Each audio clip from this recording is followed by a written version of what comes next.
I was the ideal wife, or so I thought. I woke at 5:30 every morning to make him coffee just the way he liked it, with exactly 2 spoons of sugar and no milk. I packed his lunch, ironed his shirts, and even drove his mother to her doctor's appointments without complaint.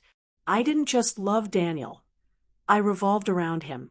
He was my sun, my sky, my everything. I thought he saw me the same way. Everyone around us said, "We were perfect. You're so lucky," they'd say. I smiled, quietly ignoring the part where I felt more like his assistant than his wife. But I never complained. I thought that's what good wives did, until one day I realized I had given everything, and he hadn't even noticed. Or worse, maybe he had noticed and decided it still wasn't enough. That realization came slowly, but the betrayal came fast. Daniel always came home late, blaming long meetings or traffic, but something had changed. His texts had become cold, distant, transactional. Pick up dry cleaning. Order more protein powder. Not a single thank you or love you in weeks. One night, I made his favorite meal, braised lamb and roasted potatoes, and waited. I sat at the table alone for hours. When he finally walked in, reeking of cologne I didn't recognize, he barely looked at me. "I ate out," he said, brushing past me. No apology, no kiss, just a trail of indifference. I sat there, the food cold, my heart colder. I had always believed love required patience, that devotion would be repaid. But as I looked at that untouched plate, something inside me snapped, softly, like a thread unraveling. I told myself it was a bad week, that he'd come back to me. I didn't know it was already too late. It got worse. I started noticing things. His phone was always face down. He changed his password without saying a word. He started working out more, buying new clothes, even whitening his teeth. I told myself it was just a phase, maybe a midlife crisis. But one night, while folding laundry, his phone buzzed on the counter. The screen lit up, a message preview from T. It read, "Can't wait to see you tomorrow. Wear that shirt I like." I froze. My fingers trembled. I stared at it so long I forgot to breathe. When I confronted him, I didn't scream. I just asked, "Who is T?" He laughed. "Just a client." Then added with irritation, "You're getting paranoid." That word, paranoid, sliced through me. I had trusted him for so long. It felt impossible that he would lie. But the coldness in his voice was too practiced, too confident. And that's when the fear turned to suspicion. I still remember the morning I found the gift box. I was changing the sheets and saw it under the bed, wrapped in silver paper with a white ribbon. I opened it carefully. Inside was a set of lace lingerie, nothing like what I'd wear, and a card for the most beautiful woman I've ever known.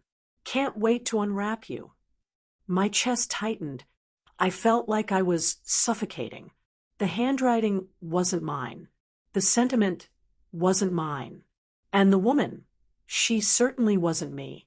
I sat on the floor, staring at it all, hoping I'd wake up from this nightmare. When he came home, I asked again. This time, there was no denial, just silence. Then, finally, "I didn't mean for you to find out like this." No apology, no shame, no guilt. That moment, that's when my soul cracked. But it was also the first time I saw clearly.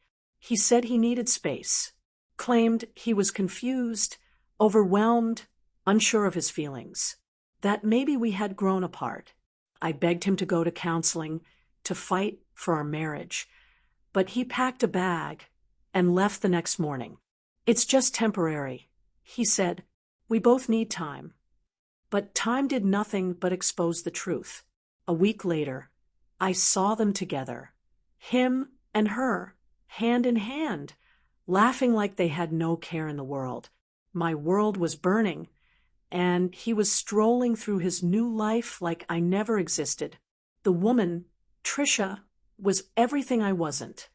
Loud, flirtatious, wild. I wondered if that's what he wanted all along. Was I just too soft? Too safe? Too devoted? I told myself to be strong, but at night I cried into the pillow he used to sleep on, wondering what I had done to deserve this. The divorce papers arrived less than a month later. He didn't even come to the house. A courier delivered them, like I was nothing more than a loose end to be cut. He had checked every box, moved swiftly to divide assets, offered me the minimum. I felt gutted. This was the man who once swore he couldn't live without me. Now, he couldn't even face me. My lawyer told me to contest it, but I didn't have the strength. I signed everything. I just wanted it to be over. At the final hearing, he brought Trisha with him. They held hands in the waiting area, like two teenagers going to prom. She wore a bright red dress and a smug smile. When I walked past, she winked. I didn't cry. I had no more tears left. I just kept walking. But deep inside, I whispered, "This is not how my story ends." I thought I'd feel free once it was over. But the silence of an empty house was its own kind of prison. I stayed in bed for days, barely eating, barely moving. The world kept spinning, but I felt like I'd been thrown off. Every corner of the house had his shadow. Every scent, every song, every object was a memory stabbing me in the chest. I'd open the closet and instinctively reach for his shirts, forgetting he was gone. Friends stopped calling. Maybe they didn't know what to say, or maybe they thought I wanted space. I don't blame them. I wasn't good company. I was drowning in grief, but no one sent a lifeboat. One night, I stood in front of the mirror and didn't recognize the woman staring back. Eyes dull, hair lifeless, skin pale. I whispered, "Who are you?" I didn't know yet, but I was about to find out. The first step wasn't dramatic. I didn't storm out and reinvent myself overnight. No, I started small. I got a haircut, just a trim, but when I looked in the mirror, I saw a flicker of the girl I used to be, the one before the sacrifices. I bought a dress I loved, not one he would have approved. I dug through old boxes and found my paints, my sketchbooks, dusty from years of neglect. That night, I lit a candle and painted until sunrise. For the first time in months, I felt something stir in my chest. Not sadness, not anger, just breath. The act of creating reminded me that I was still alive, still capable, still here. It wasn't a transformation. It was a beginning. And beginnings are always quiet. But inside me, something had started to shift. I didn't know where I was going, but I knew I wasn't staying here. I joined a local art class. I was nervous at first. My hands shook holding the brush, but the instructor was kind, the other women welcoming. Most of them were older, widowed or divorced, and they spoke openly about pain. One said, "You can either let it define you or redesign you." That stuck with me. I started going every week. Then I joined a support group for women rebuilding after betrayal. There were tears, yes, but also laughter, genuine, deep belly laughter I hadn't felt in years. It was healing. I told my story, and for the first time, someone didn't tell me to move on. They just listened. That validation, it cracked something open. I started sketching my emotions. Rage, grief, rebirth. My art grew bold, messy, alive. And so did I. I hadn't forgotten the betrayal, but I was learning to carry it differently. Not as a wound, but as a weapon. It wasn't long before someone noticed. I posted one of my pieces online, a raw, abstract painting of a woman breaking free, and it went viral. Comments flooded in. Women from around the world said, "I see myself in this." A local publisher reached out, asking if I'd consider doing illustrations for a new book on recovery. I said yes, though fear tugged at me. But I remembered that moment in the mirror when I didn't recognize myself. I never wanted to go back there. My world began to expand. I was invited to speak at a women's event.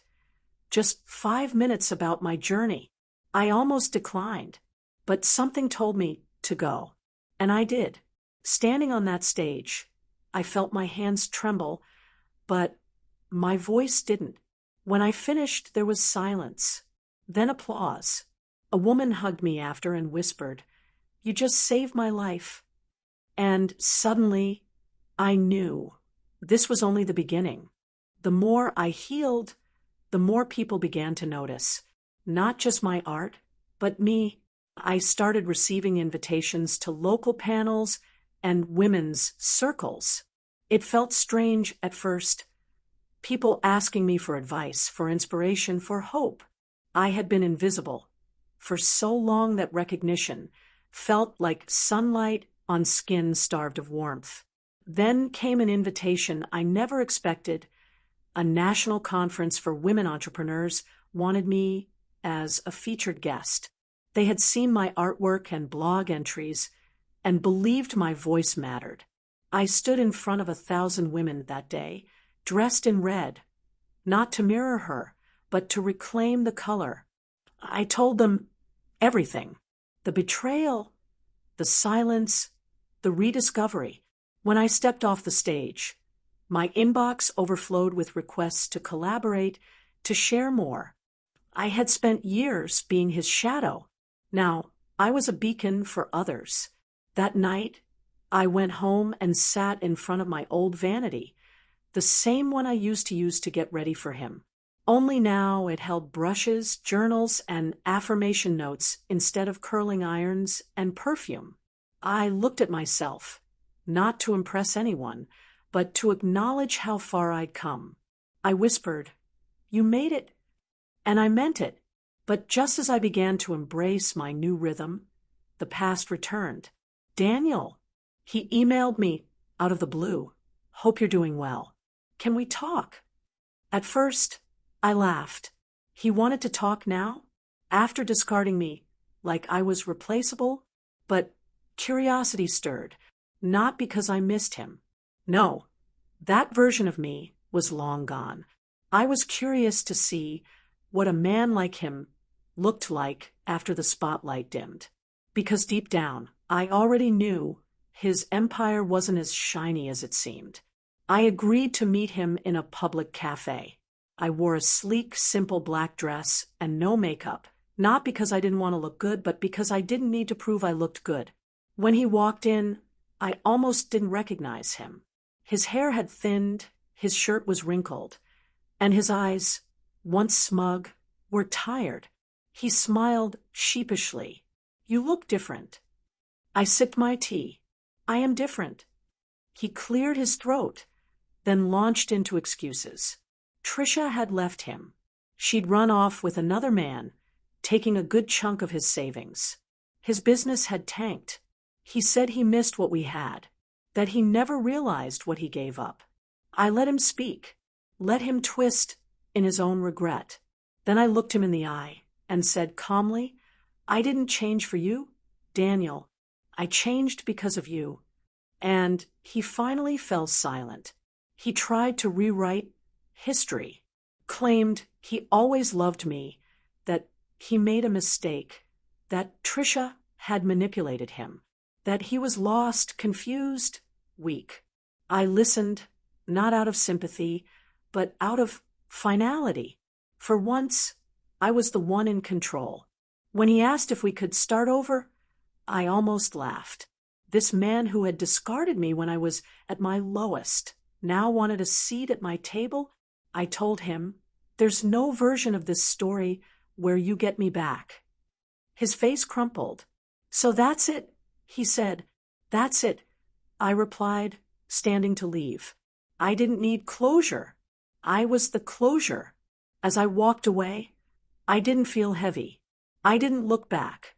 I had spent years carrying the weight of his choices, his ego, his indifference. That weight was gone. I had become someone he could never reach again. Weeks passed. I poured everything into my art. My studio expanded, and a gallery reached out for a solo exhibition. The theme? Rebirth.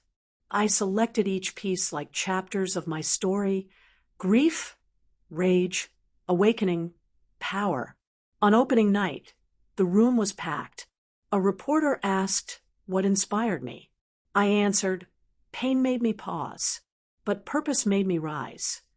A few women cried. One hugged me with trembling arms and said, "Thank you for surviving so loudly." That night, I walked through the gallery, touching the frames of my work like old friends. Each one reminded me of a moment I thought would break me, but didn't. I realized then I was no longer just healing. I was whole.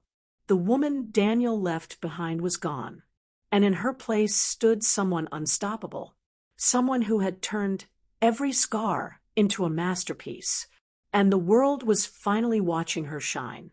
But healing isn't always linear. There were days I still heard his voice in my head, questioning my worth. Times I doubted whether I could keep climbing. But instead of breaking, I began to write those fears down.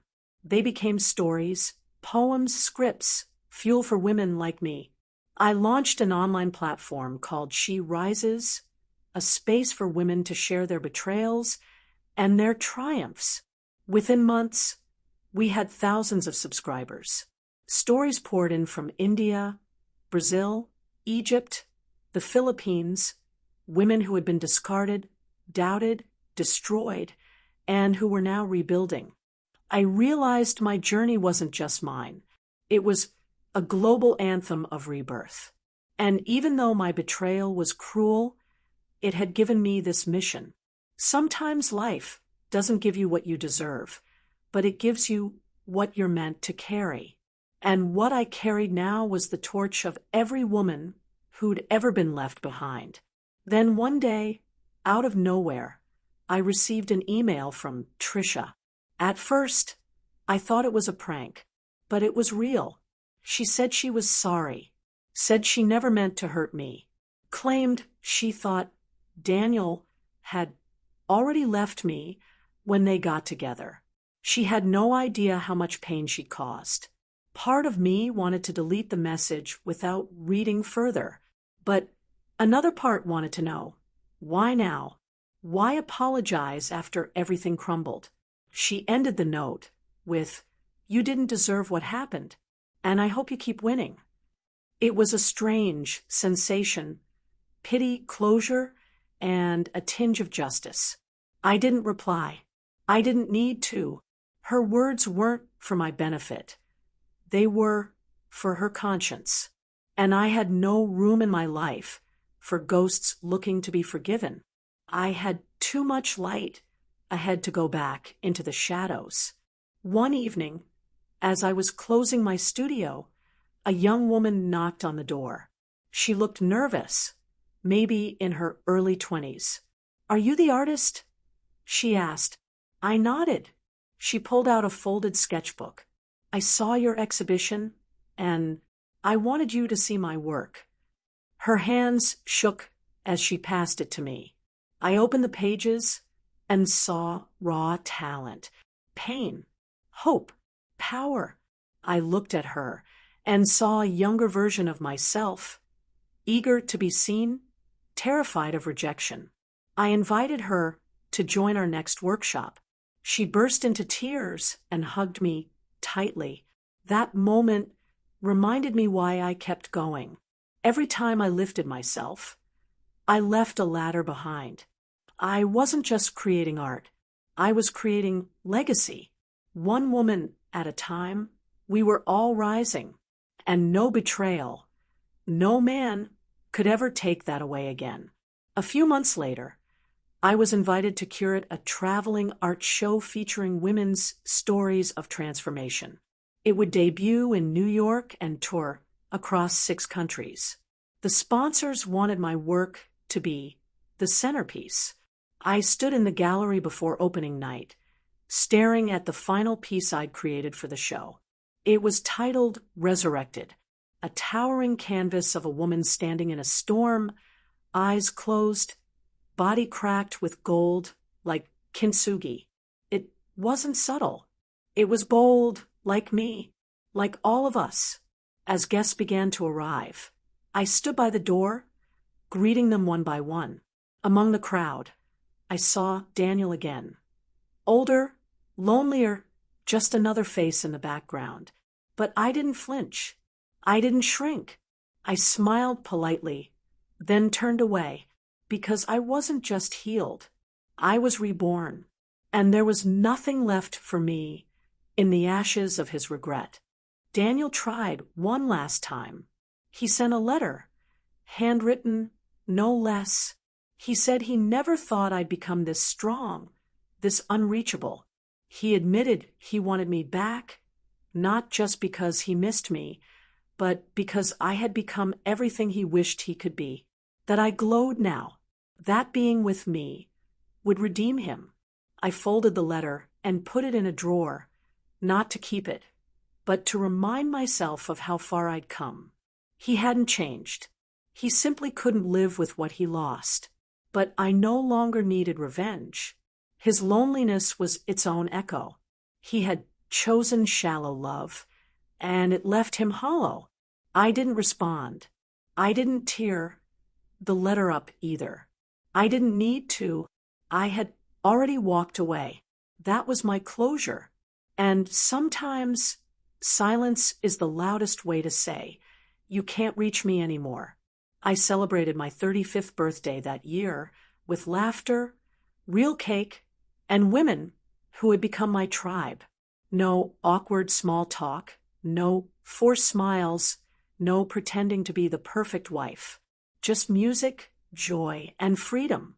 At one point, I looked around the table and realized I hadn't thought about Daniel once all day. Not until someone asked if I was dating again. I smiled. I wasn't. Not seriously. I had dated, yes, but not out of desperation. I was exploring, understanding what love meant to me. For once, I wasn't looking for someone to complete me. I was already whole. If someone came along who celebrated that, fine. But I'd never again shrink to fit into a man's vision of me. That night, as we clinked glasses and danced in the living room, I caught a glimpse of myself in the mirror. And for the first time, I only saw me. A few weeks later, a friend set me up on a coffee date with a man named Lucas. I almost said no. I wasn't sure I wanted anything serious, but something about his energy felt calm, gentle. We met at a bookstore cafe. And instead of trying to impress me, he just listened, genuinely listened. When I told him about my work, my scars, my platform, he didn't flinch. He admired it. You've turned pain into a movement. He said, that's rare. I found myself smiling more than I expected. And when he walked me to my car, he didn't ask when he'd see me again. He just said, you're extraordinary. I hope I see you again. But even if I don't, I'm glad I met you. That kind of sincerity was new. And suddenly, I wasn't afraid of love.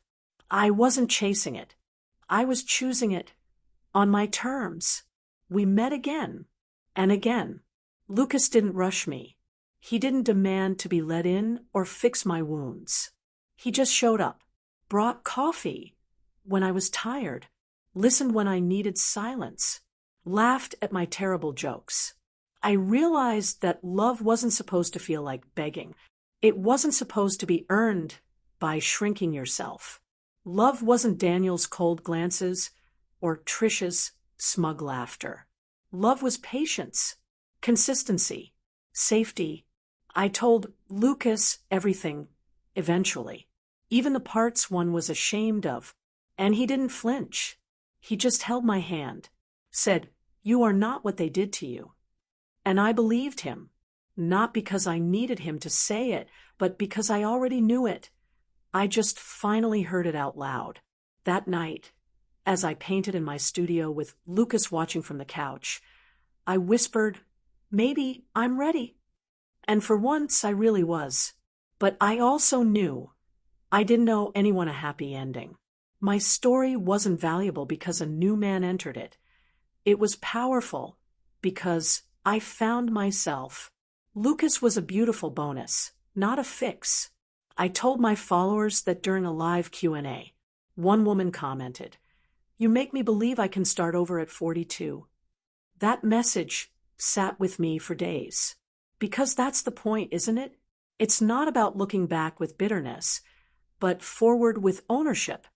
I started organizing retreats for women who had survived betrayal. Weekends of writing, silence, healing. The first one had 20 women.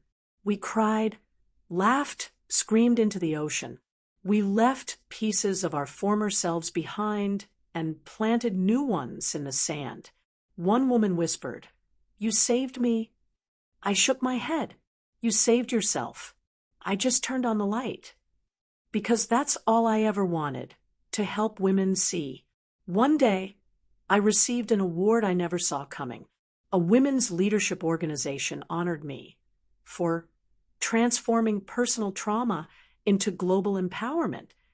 As I walked up to that stage, flashbacks flickered through my mind. Me crying on the bathroom floor, me staring at Trisha in my own dress, me begging Daniel for honesty. I looked at the audience and said, I was the ideal wife.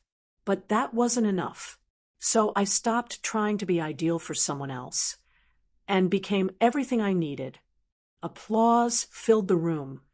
But what stayed with me was the silence afterward, that soft moment where every woman there was remembering her own pain. I realized this wasn't just my story. It was theirs too. And that's when I knew this platform, this voice, this movement wasn't a phase. It was my purpose. I wasn't just surviving anymore. I was building a world where women rise louder, bolder, freer. Trisha messaged me out of the blue. I stared at the notification, heart oddly still. She asked if we could talk. I didn't reply immediately. I needed to ask myself, what would I gain from reopening that door? A week passed before I answered. Only if it's not about him. She agreed. We met at a cafe, neutral ground. She looked different. Tired, thinner. Not the smug, overconfident woman who once wore my gown like a trophy. She told me Daniel wasn't the man she thought he was. That she realized too late I was never the enemy. I listened, sipping my tea. She didn't ask for forgiveness. She didn't cry, just quietly admitted, "You were never the fool. I was." I nodded, not to agree, but to acknowledge that her pain was no longer mine to carry. I left before the conversation got too long. That chapter was over. Daniel, too, tried one last time. He emailed from an address I hadn't seen in years. The subject line read, "I know now." I opened it, not out of curiosity, but to confirm what I already felt. I no longer feared his words. He said he regretted everything, that the promotion he'd climbed over me to get ended up costing him his soul, that Trisha left, that the silence in his apartment was unbearable, that my laughter, once dismissed as silly, haunted him now. He said he saw me on a magazine cover and couldn't believe He once thought I wasn't enough.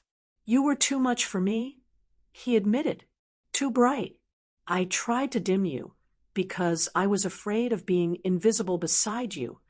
I didn't respond. I archived the message and closed my laptop.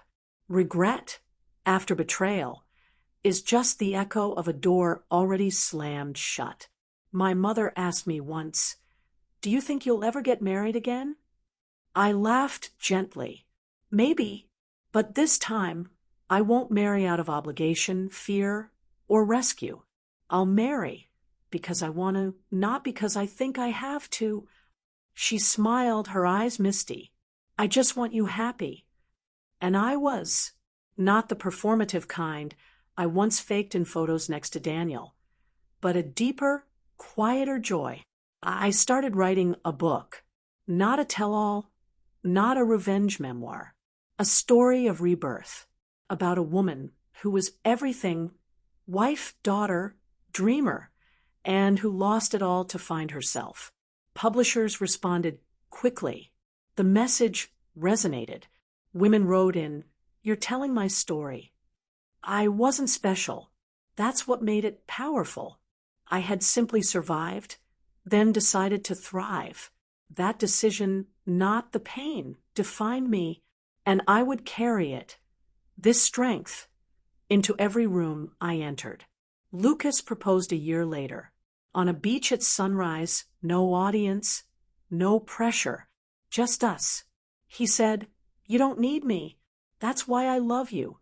I didn't answer immediately, not because I was unsure, but because I wanted to feel that moment fully. Then I nodded. "Yes, but not because I need you either. I choose you." He smiled and slipped the ring onto my finger. There were no tears, no dramatic gasps, just peace. That night, I wrote in my journal, "This love feels like freedom, not sacrifice." And that's how I knew it was right. I told my followers the next morning, and the outpouring of support was overwhelming, not because I was engaged, but because they'd witnessed my entire journey, from pain to power, from silence to a roar. Lucas didn't rescue me. He simply walked beside me while I rescued myself. That made all the difference. I walked down the aisle in a dress I designed myself. Not white, but bold gold, because I wasn't starting over, I was stepping forward. My vows were simple. I won't promise perfection, but I promise honesty, growth, and joy that's earned, not expected. Lucas kissed my hand and said, "I don't need ideal. I need real. And you're more than I ever hoped for." I looked into the crowd. Friends, family, women I'd helped through their own storms. No Daniel, no ghosts, just light. After the ceremony, someone handed me a small gift. No name.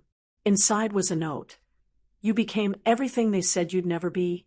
Thank you for doing it out loud." I smiled and placed it in my clutch. The universe has a way of acknowledging those who dare to rise.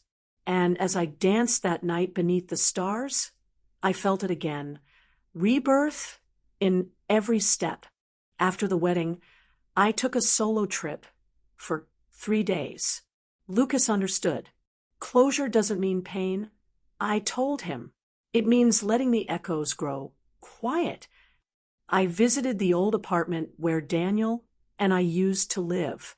It had new curtains, a different name on the buzzer. I didn't ring. I simply stood outside for a while, watching the way light fell on the bricks, remembering how many times I cried behind those walls. Then I turned and walked away, not because I hated it, but because it no longer belonged to me. That version of myself was gone. I stopped at a cafe nearby, the one where I used to wait hours for Daniel to show up. This time, I ordered my coffee and read my manuscript in peace. The same streets once felt like a cage. Now, they were simply streets. I had truly let go. When the book launched, the pre-orders broke records for the publishers, memoir and healing category. Reviews called it unflinching, empowering, and quietly revolutionary. But what mattered most were the personal messages. A woman wrote, "You helped me leave a man who made me question my worth." Another said, "I cried through every chapter. It was like you lived my life." One came from a woman in her 60s. "It's never too late. Thank you for proving that." I printed them out and kept them in a binder, not for pride, but as proof. Proof that pain could birth something that helped others. My story wasn't just mine anymore. It belonged to every woman who had once been silenced, minimized, or made to feel like a placeholder. Daniel saw the book too. He didn't dare contact me again. What could he possibly say now? That he finally understood. Too late. Far too late. Trisha moved overseas. I found out from a mutual acquaintance who had no idea how intertwined our pasts once were. She's working in social justice now, counseling women. I raised an eyebrow at that, but oddly, I didn't feel bitterness. Maybe she changed. Maybe she didn't. Either way, she wasn't part of my orbit anymore. We had both made our choices, and life had met each of us accordingly. I focused on what I could control, my future. I started a foundation using the proceeds from my book. Its mission, helping women rebuild after betrayal, emotionally, legally, financially. The launch event drew hundreds. Women stood up and shared their own stories on stage. One said, "I never thought I'd laugh again. Now I can't stop." And I realized something vital. Revenge might feel satisfying for a moment, but transformation, that's the real justice. I didn't need Daniel to suffer. I needed us to rise. Lucas and I bought a home by the coast.